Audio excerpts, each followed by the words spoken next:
Series में हम चर्चा कर रहे हैं 2017 के 6 और 15 मार्कर जो प्रश्न हैं उनमें प्रश्न नंबर 6 की। यहाँ पर इस प्रश्न के उत्तर को हम 100 और 50 दो तरीके से लिखेंगे।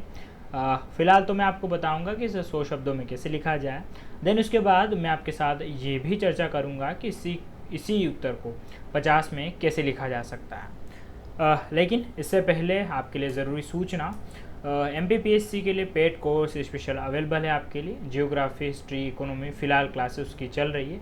देन इसके अलावा आने वाले समय में भी आपको डेली 3 घंटे का मिल जाएगा।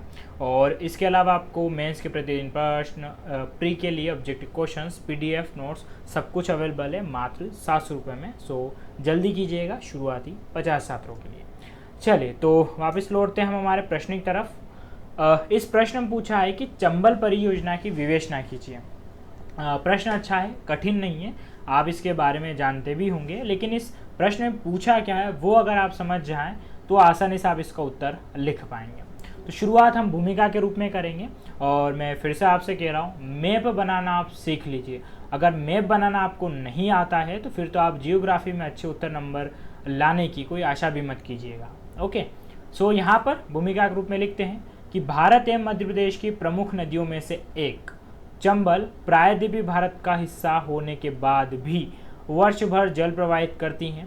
इसी कारण मध्य भारत एवं राजस्थान में सिंचाई एवं विद्युत आपूर्ति हेतु प्रथम पंचवर्षीय योजना में चंबल परियोजना की शुरुआत की गई। तो ये हमने एक भूमिका लिखी है यहाँ पर चंबल नदी के बारे में, जो खास बात है और हमने बता दिया एक ओवरव्यू के बारे में कि ये कहाँ पर स्थित है, कहाँ बहती है, कितना जल है और क्या क्या इसके कार्य हैं। और चंबल परियोजना कब से शुरू हुई? प्रथम पंचवर्षीय योजना से। अब यहाँ पर हम एक मैप के माध्यम से बता देंगे कि इस पर खास चंबल परियोजना में कौन कौन से बांध हैं। तो चंबल परियोजना में मेनली 3 बांध हैं, जिसमें से एक गांधी सागर, दूसरा राणा प्रताप सागर, तीसरा जवाहर सागर और फिर एक छोटा डैम है जिसका नाम है कोटा बैराज। आपको पता होगा कि इसका जो उद्गम है महू के जानापा पहाड़ी से होता है। देन उसके बाद में यमुना में यहाँ पर मिल जाती है। इसकी लंबाई लगभग 965 किलोमीटर है, कहीं पर 995 भी मिलती हैं। लेकिन यहाँ से यहाँ तक जाने में इस पर जो 3 परियोजना बहुत ही ज़्यादा महत्वपूर्ण है और आपका इन्हीं का वर्णन करना है। विवेचना यानी कि बस जो बात इनके बारे में वो आपको लिखनी होती है। यहाँ पर हम लिखेंगे कि 1953-54 में चंबल परियोजना के प्रमुख रूप से मध्य प्रदेश एवं राजस्थान हेतु गांधी सागर, राणा प्रताप सागर, जवाहर सागर एवं कोटा बैराज के निर्माण प्रस्तावित हुए। कब की बात है? 1953-54 के। अब उसके बाद कि गांधी सागर सबसे पहले पूर्ण हुई योजना थी जो मध्य प्रदेश में स्थित है। मैं आपको फिर से बता दूं कि यहाँ पर ये जो योजना है गांधी सागर, राणा प्रताप सागर, जवाहर सागर और कोटा बैराज, इन्हीं के बारे में वर्णन करना है। ओके, तो 100 शब्दों में हमें यहाँ पर चर्चा करनी, सो ज़्यादा हम जाएंगे नहीं, बस कुछ भूमिका में हम लिख चुके हैं और थोड़ा बहुत यहाँ पर लिखेंगे। गांधी सागर सबसे पहले पूर्ण हुई योजना थी जो मध्य प्रदेश में स्थित है। देन उसके बाद इसमें 56 किलोमीटर दूर इससे 56 किलोमीटर दूर राजस्थान में स्थित राणा प्रताप सागर बांध है। इससे 23 किलोमीटर दूर जवाहर सागर डैम स्थित है। ये तीनों की हमने यहाँ पर चर्चा बता दी है कि तीनों कंटिन्यूसली एक के बाद एक स्थित है और कितने किलोमीटर की दूरी है। अब विवेचना की बात आती है तो मध्य प्रदेश और राजस्थान के संदर्भ में बताना है। तो इन तीनों परियोजना में मध्य प्रदेश एवं राजस्थान की 50-50 भागीदारी है एवं इस नदी की बाईं नहरों से राजस्थान और दाईं नहरों से दोनों राज्यों में सिंचाई होती है। बस, तो यहाँ पर हमने जो उत्तर की विवेचना करनी थी, खासकर डैम बताने हैं। डैम किन किन राज्यों में कहाँ कहाँ स्थित है वो हमने बता दिया है। देन इसके अलावा ये भी बता दिया कि इससे जो नहरें निकलती है उससे सिंचाई होती हैं और भूमिका में भी हम थोड़ा बहुत बता चुके थे। तो इसमें आप ये मत समझिएगा कि हमने कम लिखा है, हमें 100 शब्दों का भी ध्यान रखना है।